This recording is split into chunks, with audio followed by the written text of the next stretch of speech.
Located in Bugibba, within the lively area of St. Paul's Bay and close to Cara, the Bugibba Jetty is one of Malta's main departure points for boat trips to Comino and the Blue Lagoon.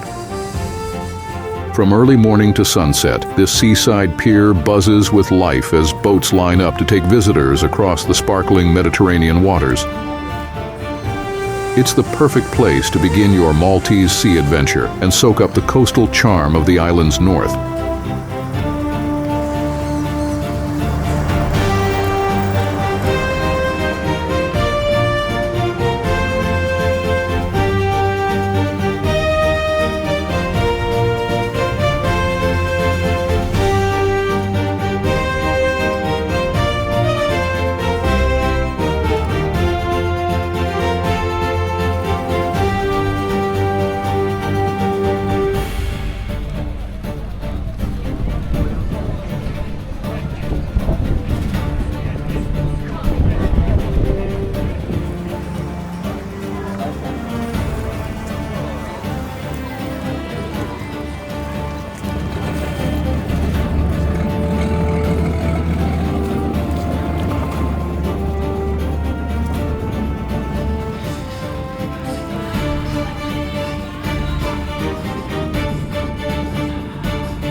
Did you like this video?